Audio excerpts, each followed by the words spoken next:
Haleluya. Saudara bersyukur hari ini? Ada yang mungkin sempat ngeluh karena hujan dulu, atau ada mungkin ngeluh kok gak dijawab Tuhan doanya, atau ada yang mengeluh kok sakit saya gak sembuh-sembuh nih, atau ada yang ngeluh mungkin sempat ngeluh ya.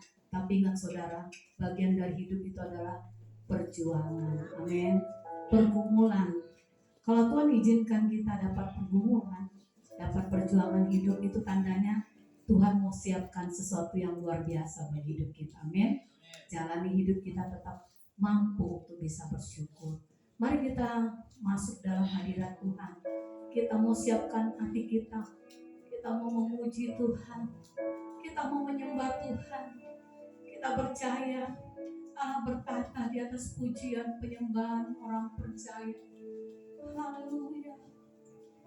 Oh,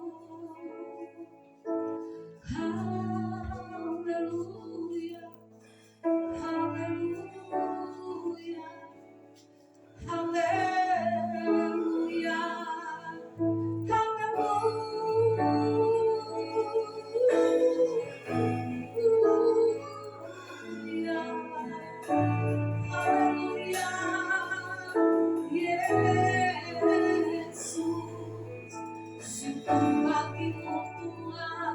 Syukur bagimu Bapa, terima kasih Tuhan, terima kasih bagi Engkau.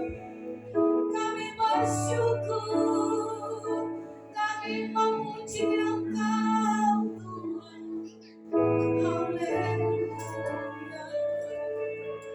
Haleluya, haleluya.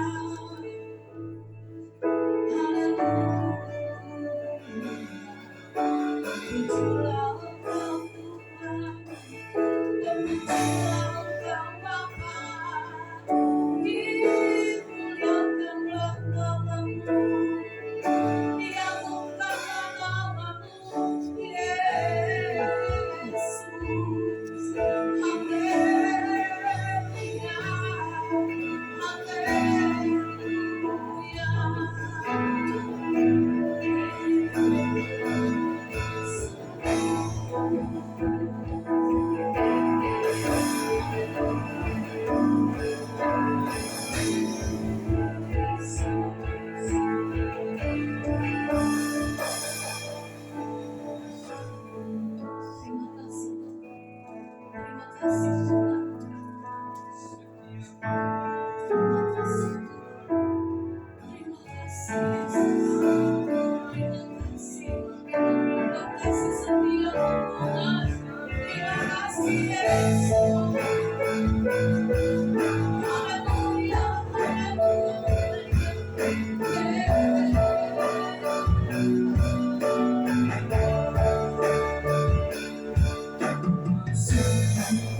Memberikan hidup bagi kami.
karena anugerah Tuhan. Mari kita semua terus merenungkan kebaikan Tuhan yang tidak pernah habis-habisnya bagi hidup saya dan saudara.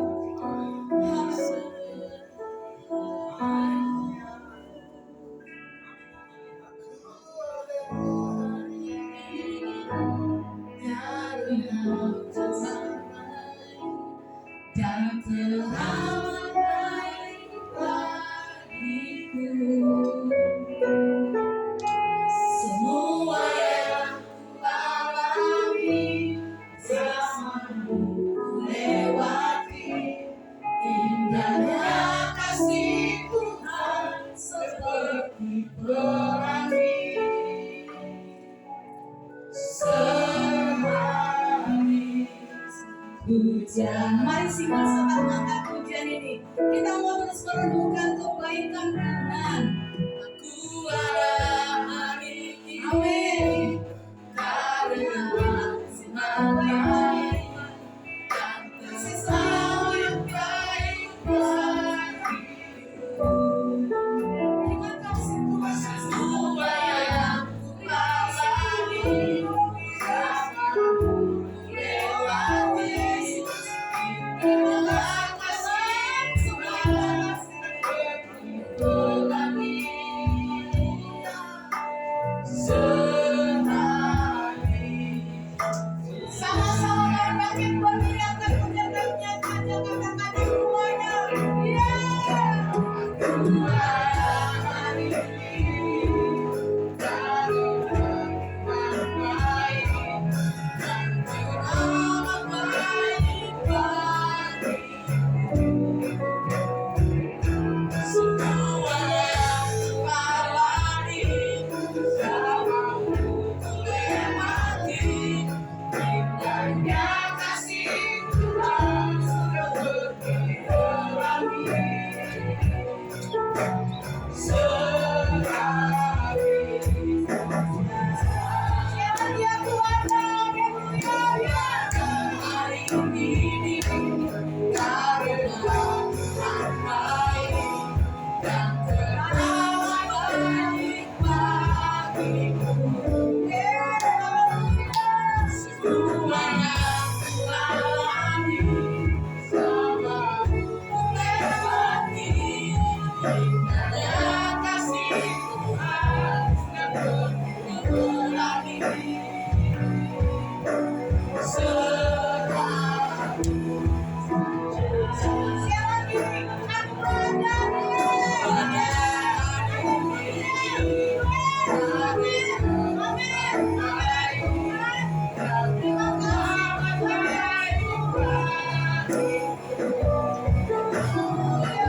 Semua yang alami bersamamu lewati indahnya kasih Tuhan seperti pelangi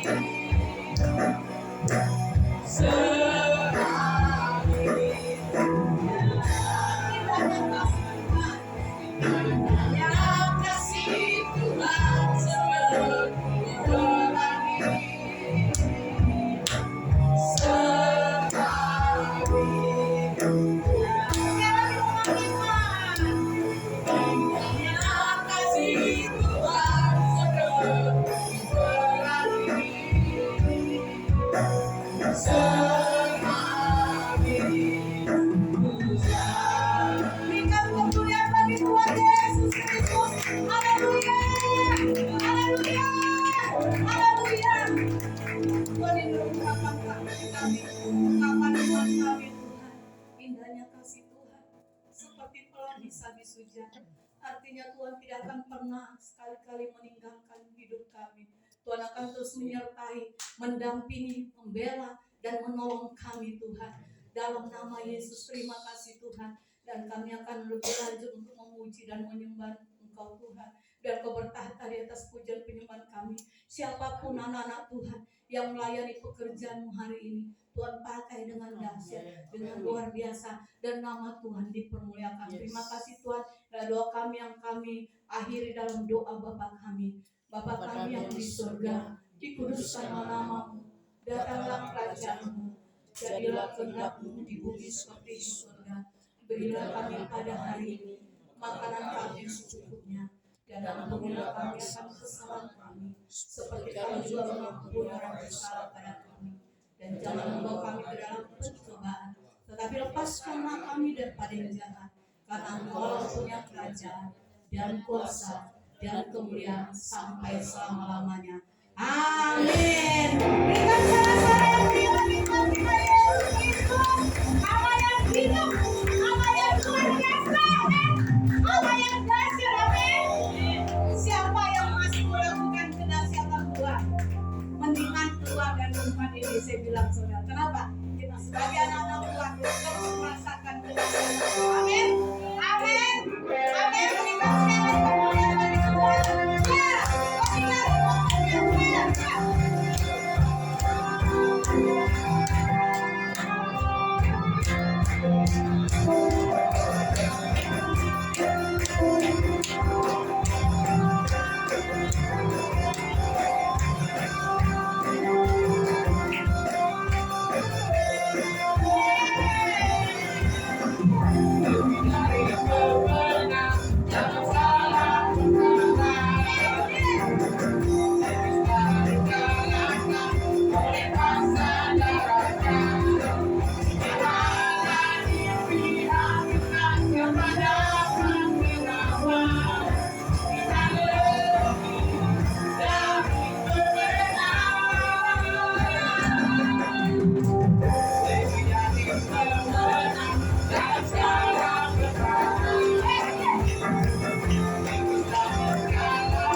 Tuhan, saudara merasakan kedahsyatan Tuhan. Amin. Amin. Kenapa retak? Gak dahsyat, gak ragu kedahsyatan Tuhan. Haleluya. Ya, saya mau bersaksi sedikit ya. Waktu tanggal 5 kemarin saya udah ujian P3K, 3 bulan. Dan hasilnya luar biasa, saudara. Kita kan ada 4 orang yang ujian. Ada salah satunya yang jago matematika sebenarnya. Matematika, ada TU, ada cleaning service, dan saya sendiri. Puji Tuhan, ada yang jago matematika dan udah 2 kali ikut tes PNS, jadi berarti udah muasin dong ya kalau gimana ujiannya. Nilainya jauh saudara bos saya. Saudara. Jadi saya percaya banget saya bisa lulus nanti. Tinggal nunggu waktunya kapan pengumuman kelulusannya. Yang penting dijamin lulus. Tinggal nunggu waktunya, cuman doain supaya gak lama karena saya pengen gajinya cepat saudara. Saya gak penting kapan, tapi penting gajinya itu loh ya enggak, biar bisa kita makan-makan gitu ya saudara ya. Amin ya, yang penting doakan aja. Saya tahu mungkin siapapun yang mendoakan saya, Tuhan lah yang membalas ya berlipat kali ganda ya. Saya bukan bersombong, yang penting saya senang banget saudara. Waktu saya lihat kok malah nilai saya lebih bagus gitu, yang ketahuan yang udah 2 kali, dia 3 kali nih tes ya saudara, gagal terus, tapi akhirnya dia bisa tes, kok nilai saya lebih bagus juga gitu. Ya logikanya memang gak masuk di akal, tapi itulah Tuhan bekerja dengan dahsyat ya enggak. Setiap anak Tuhan pasti kalau meninggikan nama Yesus, mengandalkan Yesus, pasti Tuhan buka jalan yang terbaik. Amin. Tinggal doain, kalau ada hal-hal yang lebih dahsyat lagi kan gak ada yang mustahil bagi Tuhan. Tuhan mampu memberikannya bagi kita. Ya. Allah bangkit, bersorak. Amin. Allah bangkit, bernyanyilah.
Marilah kita memberikan dan kita mengasihi Tuhan. Amin.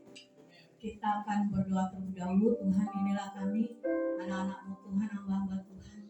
Hari ini kami mau datangkan bahwa selain pujian penyembahan kami bawa juga korban syukur kami. Kami memberikannya karena kami mengasihi Tuhan. Ya Tuhan, tidak melihat berapa nilai, tapi ada hati yang mengasihi Tuhan. Berkati setiap persembahan pertama kami Tuhan, di dalam nama Tuhan Yesus, berkati dengan berlimpah. Haleluya. Amin. Kita akan beri persembahan. Kita angkat pujian sambil menyambut firman Tuhan. Tuhan selalu menolongku.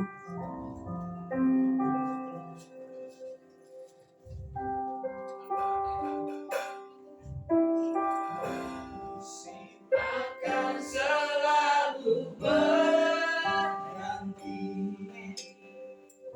Kasih Tuhan tetap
Firman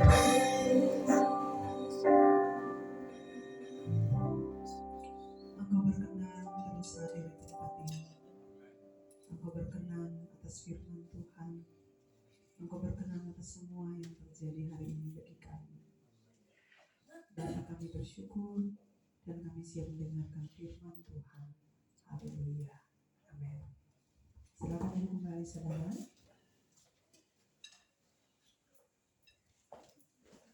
Sama-sama kita buka bagian firman Tuhan dari Nehemia pasal 1 ayat 1 dan kemudian pasal 2 ayat 20. Kita baca dulu ayat 1 Nehemia.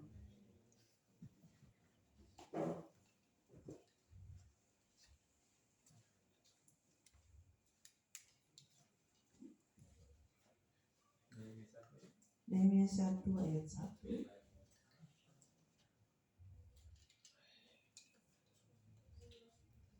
Sama-sama kita baca 1, 2, 3. Riwayat Nehemia bin Hakaliah pada bulan Kisleu tahun ke-20 ketika aku ada di Puri Susan. Nehemia menulis ini saudara ketika dia berada di Puri Susan. Dan ketika dia berada di Puri Susan, ayat 2 berkata bahwa datanglah Hanani, salah seorang dari saudara-saudaraku dengan beberapa orang dari Yehuda. Aku menanyakan mereka tentang orang-orang Yahudi yang terluput, yang terhindar dari penawanan dan tentang Yerusalem. Ayat 3 kata mereka kepadaku, orang-orang yang masih tinggal di daerah sana yang terhindar dari penawanan ada dalam kesukaran besar dan dalam keadaan tercela. Tembok Yerusalem telah terbongkar dan pintu-pintu gerbangnya telah terbakar. Sampai di situ dulu saudara. Ternyata Nehemia mendengarkan kabar yang tidak baik bahwa semua bangsa Yahudi, orang Israel yang berada di Yehuda itu mereka adalah orang-orang yang hidup di dalam kesukaran, dan di situ disebut kesukaran yang sangat besar dan dalam keadaan yang tercela, saudara. Nah, saudara, saya membaca bagian firman Tuhan, saya kasih judul bangkit dan membangun bersama. Masih tetap di dalam visi kita, yaitu kerukunan adalah puncak keindahan. Nah saudara, di ayat yang pertama dia berkata riwayat Nehemia bin Hakaliah pada bulan Kisleu. Saudara, bulan Kisleu itu hitungan dari bangsa Yahudi adalah sekitar bulan November di tahun 20-an. Jadi pada masa Raja Artahasa itu di Masehinya kira-kira 465 sampai 424 sebelum Masehi, ketika Nehemia bersama dengan raja, dan peran Nehemia di sana dia sebagai seorang juru minum. Jadi dia bekerja di situ sebagai, kalau sekarang di kafe bilangnya apa? Nah, tapi ini agak keren ya. Nah, kalau dulu itu sebelum raja minum, Nehemia dulu minum. Jadi kalau sebelum kalau ada racun di sana, Nehemia mati duluan, baru raja nyusul. Kalau Nehemia udah mati duluan, berarti raja nggak mungkin minum lagi, toh? Nah, itulah pekerjaan Nehemia ketika dia berada di dalam Puri Susan, di bawah seorang raja yang bernama Artaxerxes atau disebut Artasasta. Kemudian saudara, apa yang terjadi di sana? Ketika Nehemia mendengar di masa bulan November, kira-kira gitu ya, atau bisa dibilang juga sebenarnya kalau menurut sejarah Georges itu bulan Desember, jadi antara November dan Desember. Maka ada lagu bilang Desember kelabu. Itu Desember dan November di mana Nehemia berlutut di kaki Tuhan untuk minta tuntunan Tuhan kepada bangsa Israel ketika dia mendengar bahwa ternyata bangsa saya di luar sana, di tembok Yehuda, di Yerusalem sana mereka lagi kesukaran, mereka hidup tercela. Bagaimana supaya saya berada di situ bersama dengan mereka? Nah saudara, di pasal berikutnya dia bilang begini, bahwa Nehemia langsung apa saudara? Berdoa di hadapan Tuhan. Ketika dia mendengar berita kabar bahwa saudara-saudaranya yang ada di tembok Yerusalem di Yehuda sana ada dalam tercela kesukaran besar, ada kata besar di belakang, kesukaran yang sangat besar, hidup mereka tercela, maka hal pertama yang Nehemia lakukan adalah dia datang sama Tuhan, dia berdoa sama Tuhan. Ketika ku dengar berita ini, ayat 4, duduklah aku menangis dan berkabung selama beberapa hari. Bahasa Ibrani kata berkabung itu saudara berarti dia masuk ke hadirat Tuhan, dia menelanjangi dirinya dan dia berseru kepada Tuhan, Tuhan, aku cuma datang kepada Engkau yang memberi solusi satu-satunya. Nah, Nehemia masuk ke dalam hadirat Tuhan, berkabung selama beberapa hari. Aku berpuasa dan berdoa ke hadirat Allah semesta langit. Ketika aku dengar berita ini, duduklah aku menangis. Ketika dia mendengar berita itu, dia menangis, kemudian dia berdoa. Kataku, ya Tuhan Allah semesta langit, Allah yang maha besar dan dahsyat, yang berpegang pada perjanjian dan kasih setianya terhadap orang yang kasih kepadanya dan tetap mengikuti perintah-perintahnya. Berilah telingamu dan bukalah matamu dan dengarkanlah doa hambamu yang sekarang kupanjatkan ke hadiratmu siang dan malam bagi orang Israel, hamba-hambamu itu. Dia berdoa untuk orang Israel, ya. Siang dan malam bagi orang Israel, hamba-hambamu itu, dengan mengaku segala dosa yang kami orang Israel telah lakukan terhadapmu. Juga aku dan kaum keluargaku telah berbuat dosa. Kami telah sangat bersalah terhadapmu dan tidak mengikuti perintah-perintah, ketetapan-ketetapan dan peraturan-peraturan yang telah kau perintahkan kepada Musa hambamu itu. Berarti kita kembali lagi ke masa Musa, saudara, ketika bangsa Israel tidak taat sama Tuhan. Dan Nehemia kembali lagi mengingatkan kepada Tuhan, maafkan kami Tuhan, maafkan juga keluargaku Tuhan, karena kami selalu berdosa di hadapanmu. Sama seperti dulu Musa, sama seperti bangsa Israel berdosa kepadamu. Dia mengingatkan Tuhan kembali di dalam doanya, saudara. Ingatlah akan firman, lalu dia nantang Tuhan. Kedua, saudara, ketika kami telah bersalah terhadapmu, ayat 7, tidak mengikuti perintah-perintah, ketetapan-ketetapan dan peraturan-peraturan yang telah kau perintahkan kepada Musa hambamu itu. Ayat 8 dia bilang begini, ingatlah akan firman yang kau pesan kepada Musa hambamu ini, yakni bila kamu berubah setia, kamu akan kucerai-beraikan berbalik kepadaku dan tetap mengikuti aku. Saya ulang ayat 8. Ingatlah akan firman yang kau pesan kepada Musa hambamu itu, yakni bila kamu berubah setia, kamu akan kucerai-beraikan di antara bangsa-bangsa. Tetapi bila kamu berbalik kepadaku dan tetap mengikuti perintah-perintahku serta melakukannya, maka sekalipun orang-orang buanganmu ada di ujung langit, akan kukumpulkan mereka kembali dan kubawa ke tempat yang telah kupilih untuk membuat namaku diam di sana. Dia menantang Tuhan bahwa ketika orang Israel sudah berdosa, tapi ingat Tuhan, bukankah kita ini adalah umat pilihanmu? Engkau berjanji ketika kita mau balik kepada Tuhan, maka Tuhan akan mengubah semuanya. Dia membalikkan kata-kata yang pernah Allah janjikan kepada Musa. Lalu ayat berikutnya, bukankah mereka ini, ayat yang ke-10, bukankah mereka ini hamba-hambamu dan umatmu yang telah kau bebaskan dengan kekuatanmu yang besar dan dengan tanganmu yang kuat. Tahu saudara kekuatan Tuhan yang besar? Ketika bangsa Israel keluar dari Mesir, ada penyertaan Tuhan yang sangat dahsyat. Laut terbelah, penyertaan Tuhan yang besar. Kemudian tiang awan, tiang api. Kemarin makan mana, penyediaan Tuhan, provider yang luar biasa. Itulah kebesaran Tuhan yang diingatkan kembali Nehemia kepada Allah. Kemudian ayat yang terakhir dia bilang, ya Tuhan, berilah telingamu kepada doa hambamu ini dan kepada doa hamba-hambamu yang rela takut akan namamu. Dan biarlah hambamu berhasil hari ini dan mendapat belas kasihan dari orang ini. Ketika itu aku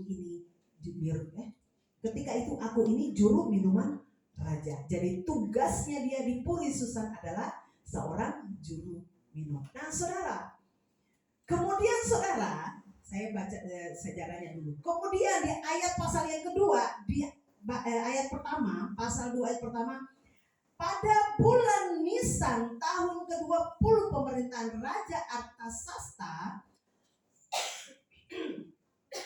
ketika menjadi menjadi tugasku untuk menyediakan anggur. Aku mengangkat anggur dan menyampaikan kepada raja karena aku kelihatan sedih yang memang belum pernah terjadi di hadapan raja. Saudara, ketika dia mendengar pesan bahwa saudara-saudaranya sukar, dia berdoa sama Tuhan. Dia menangis di hadapan Tuhan. Tapi saudara, dia tidak langsung bertindak, dia tidak langsung keluar. Karena dia harus berhadapan dulu dengan raja, minta izin sama raja, pemimpinnya.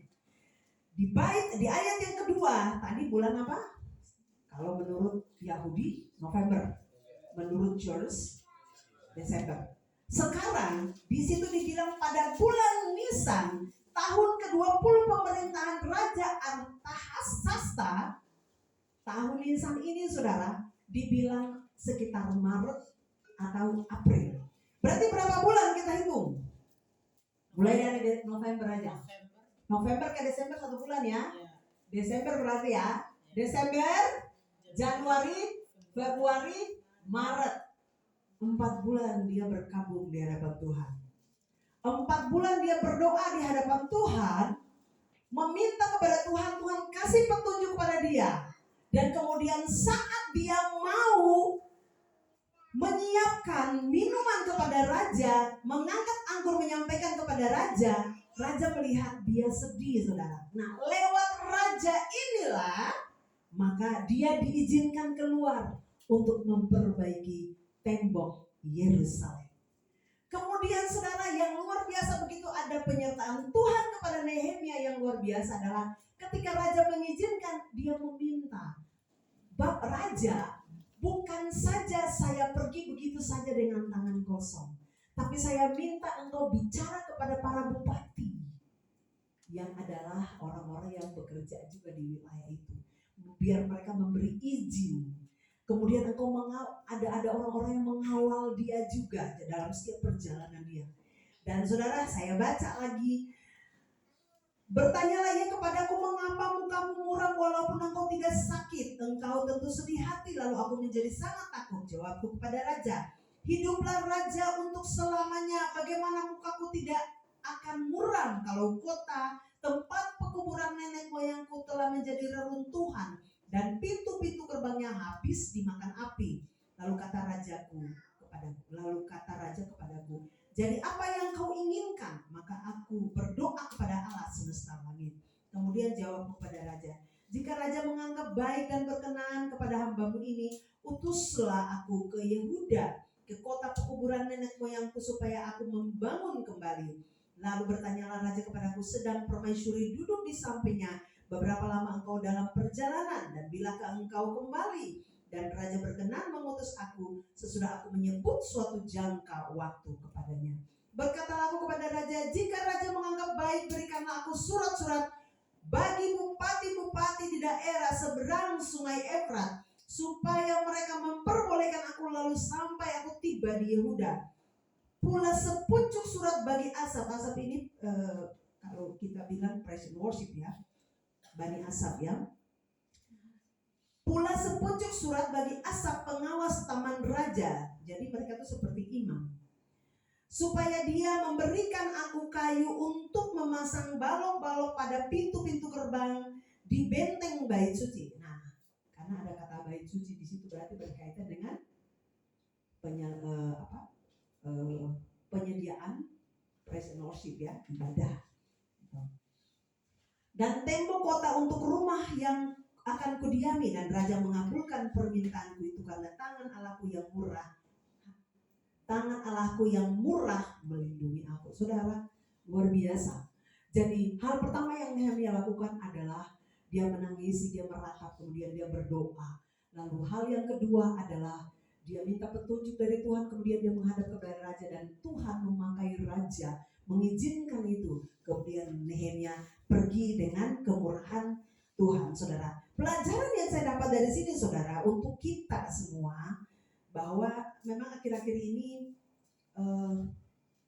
kita semua punya kesibukan. Saya percaya juga mungkin kita juga jarang-jarang ya sebagai komunitas mungkin harus tidak selalu bertemu, tapi sesekali kita akan bertemu. Itu sudah saya doakan dari kemarin ketika Tuhan bicara kepada saya beberapa poin. Nah saudara, poin pertama yang saya dapat bagian ini adalah segala yang Nehemia dapat ini adalah sebuah beban yang lahir dari sebuah kepekaan. Jadi ketika Nehemia mendengar bahwa orang Israel dalam kesukaran, dia langsung diberikan Tuhan kepekaan untuk apa? Membantu, menolong. Jadi kalau aplikasi dalam kehidupan kita, saudara, bahwa ketika saudara mendengar ada orang yang mengalami kesukaran, ada orang yang mengalami kekacauan, mungkin secara mental dan sebagainya, tugas saudara dan saya tidak tambah merusak. Tapi tugas saudara dan saya adalah melindungi dia. Karena Nehemia merasa bahwa orang-orang Israel ini adalah keluarga dia. Walaupun saat itu dia di Puri Susan. Puri Susan itu, saudara tahu Esther? Nah, mereka hidup dalam kemewahan. Sebuah kerajaan yang hidup dalam kemewahan. Lalu si Nehemia hidup di dalam situ, saudara. Tapi dia tidak lupa diri, saudara. Dia tahu bahwa dia adalah satu rahim dengan orang-orang Yehuda yang ada tinggal di tembok Yerusalem. Dia satu DNA dengan mereka. Dia keluarga mereka. Sehingga dia pergi ke sana, saudara. Dia memiliki sebuah kepekaan untuk mengambil sebuah sikap melindungi mereka di sana. Orang kalau menghadap raja tidak gampang. Ada jadwal. Ada sip-sipan. 4 bulan, saudara, doa Nehemia dijawab oleh Tuhan. Tidak ada yang mustahil ya kalau kita. Saya berdoa hari ini, besok juga bisa kalau Tuhan jawab ya. Sama, saudara juga mungkin ibu guru juga tadi sementara berdoa untuk P3K. Ya tidak ada yang mustahil. Kita makan pizza panjang 10 meter. Kalau udah tembus. Itu nazar dia loh. Saya masih ingat waktu saya doain di sini. Ya bisa. Lebih dari sisa. Kita nggak tahu bagaimana Tuhan akan bekerja lewat siapa yang ada di sekitar kita. Tiba-tiba Tuhan pakai orang-orang yang di luar ekspektasi kita, yang kita nggak kenal, tiba-tiba datang bantu, kita nggak tahu. Tapi itulah cara Tuhan. Tapi saudara, di sini Tuhan hanya bilang bahwa kamu cukup berdoa. Siapapun yang kamu temui, orang-orang yang tidak kamu kenal pun, ketika kamu bersentuhan dengan mereka, kamu harus tetap mendoakan mereka. Itu bagian dari sebuah kepekaan yang Tuhan kasih kepada Nehemia. Karena apa? Dia tahu bahwa dia serahin satu DNA, sama-sama bangsa Israel yang keluar dari tanah Mesir, sama-sama orang yang dijajah, yang diungsikan di Babel, yang dibuang di Babilonia. Dia ingat itu, saudara, dan dia sayang kepada bangsanya. Sehingga saudara, yang pertama yang dia lakukan adalah Nehemia meminta izin kepada raja, dan raja mengizinkan dia untuk pergi. Jadi apapun kondisi saudara dan saya, di mana saja kita berada, dalam keluarga, dalam bermasyarakat, dalam gereja, kita harus tetap saling support. Kita harus, ini selalu saya bilang karena apa, saudara? Kemarin kami ikut seminar, saudara. Seperti Tuhan tuh bicara kuat sekali lewat hamba Tuhan ini. Kita memang masih kecil, saudara. Tapi saya diberkati, dia bilang begini, justru gereja kecil adalah gereja-gereja yang jemaatnya tersentuh pertama oleh kasih. Itulah komunitas. Tapi kalau gereja-gereja besar, belum tentu mereka tersentuh oleh kasih. Gereja-gereja besar itu dia kasih nama ada 2-3. Yang pertama gereja penghisap. Kedua, gereja buka pintu. Dan yang ketiga adalah gereja datang dan pergi sesuka hati. Saudara, kita biar kecil seperti gini. Saudara bisa langsung telepon, Bugen, saya mengalami sakit tenggorokan. Bugen, saya punya masalah. Jam berapapun, kecuali kalau Bugen sakit kayak kemarin ya. Jam berapapun akan dilayani. Teman-teman pengurus tinggal telepon. Tapi gereja yang besar, saudara bisa sekarang ini punya nomor Pak Philip Mentopa. Kalau saudara telepon harus melalui staff. Nampaknya beliau luar biasa. Tapi setiap saudara butuh, saudara harus melalui staff. Gereja komunitas yang kecil seperti begini tersentuh.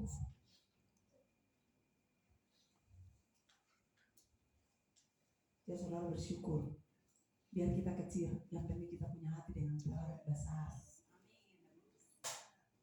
saling peka satu dengan yang lain, terus saling mengasihi, membangun hubungan yang baik, membangun relasi yang baik. Selalu saya menekankan ini saudara, karena banyak sekali, saya ulangi lagi, banyak gereja-gereja yang sana kemari, orang-orang yang pindah sana sini. Nah itu ceritanya lain lagi. Itu Bapak Pendeta dia bilang itu namanya jemaat pengisap. Kenapa? Dia datang ke gereja ini, dia ngambil orang jemaat di sini, dia bawa ke sana. Jadi gereja sekarang itu sudah menjadi gereja bisnis. Cuman gereja yang tidak punya komitmen. Orang cuma datang melayani. Komunitas cuma datang saling melayani aja di banyak-banyak. Tapi mereka tidak saling kenal dengan yang di atas ataupun dengan jemaat. Itu disebut jemaat pengisap. Dia datang hanya menghancurkan, dia pergi bawa sebagian. Sama seperti Lucifer, toh? Dia turun dari atas, dia bawa sepertiga. Kan begitu. Kenapa saya menekan? Karena kita semua di GAB ini lagi menggerakkan yang ini, satu ini. Komunitas yang kecil tapi punya nilai kualitas yang besar, punya kasih yang tinggi, tidak saling melukai. Itu dasar yang sekarang kita lagi bangun bersama.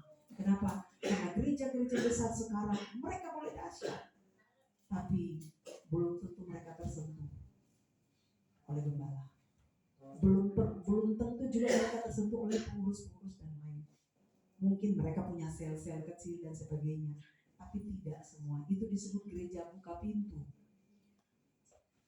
Buka pintu banyak orang masuk, tapi nggak ada sesuatu di sana yang mereka diberkati.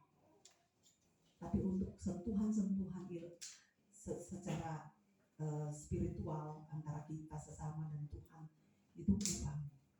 Makanya orang hidup kekristenan ya biasa-biasa aja, pulang dari gereja berbuat dosa lagi. Hari ini kudus, besok dosa lagi. Hari ini berusaha maksimal, besok lupa lagi. Karena nggak kuat dasarnya.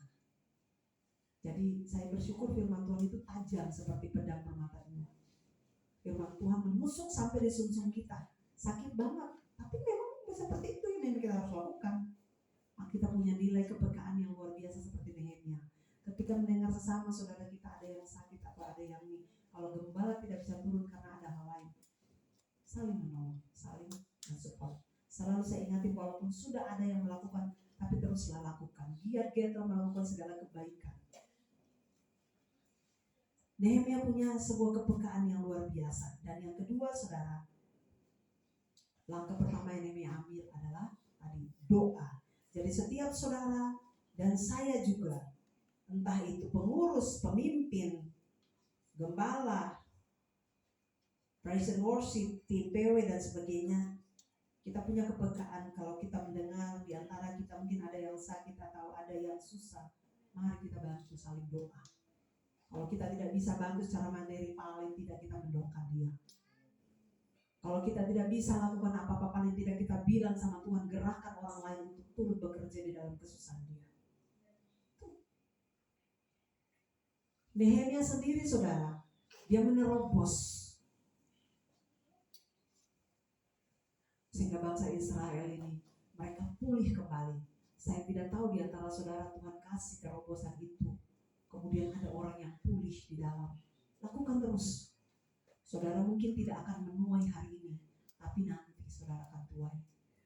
Saya melakukan ini dan saya berkata ini karena saya sudah mengalami masa-masa, dan saya saudara, orang-orang baik itu datang mau siapa saja, karena saya pernah menabur berapa puluh, 20, 30 tahun yang lalu. Ini umur saya udah berapa, umur 50 ya, 34 tahun yang lalu, 35 saya menabur. Dan sulit untuk saya melukai orang. Tapi terkadang memang ya sesuatu yang menjengkelkan biasa ada di hadapan kita. Tapi saya jadi takut kalau mau mengeluarkan perbendaharaan kata atau mau apa aja, saya tuh jadi kayak mikir gitu. Kira-kira kalau saya gini orangnya tersinggung gak ya? Orangnya marah gak ya? Jadi Tuhan tuh kayak kasih kepekaan itu kepada saya, di kuping saya, di mata saya. Tapi sebenarnya jengkel banget. Rasa-rasanya mau tak telan gitu. Tapi mau gimana? Nah itulah kita butuh kepekaan dan kita butuh supaya kita bukan peka saja tapi berdoa. Supaya selain Tuhan memberi kita kekuatan, selain Tuhan menjawab doa kita, bagian-bagian ini yang rusak dalam hidup kita juga Tuhan perbaiki. Jadi kita saling menjadi berkat. Kemudian yang berikutnya yang terakhir adalah ketika Nehemia sudah punya kepekaan di hadapan Tuhan, kemudian Nehemia berdoa kepada Tuhan, lalu Tuhan mengizinkan raja untuk dia mengutus dia untuk pergi ke Yehuda, lalu Tuhan membangkitkan gairah pokoknya. Saudara, saya percaya kalau orang-orang yang mengalir dengan kepekaan Tuhan, dengan doa, dengan keintiman dengan Tuhan, Tuhan akan membangkitkan sebuah kegairahan yang berbeda dari orang lain. Semalam saudara, beberapa hari yang lalu saya sakit dan saya silent. Saya bilang, Tuhan, saya mau pimpin Munas. Suara saya tidak ada, lendir saya banyak. Saya bilang sama suami saya pergi karena kemarin, sebentar saya ngomong dari awal. Jadi waktu hari Minggu saya nggak ke pusat karena saya sakit demam. Saya pimpin itu saya sementara sakit hari Minggu. Hari Senin, Minggu siang saya ditelepon Bu Desi. Hari Senin pagi Ibu harus ke sinode. Mau wawancara karena di kita kalau dari PDM mau naik PDP harus ada wawancara dan tes. Kalau lulus puji nama daripada Tuhan. Kalau gagal berarti belum tetap PDM sampai rambut putih. Itu di GAB. Jadi ada proses yang memang benar-benar ketat. Nah saya ditelepon, nama ibu sudah ada,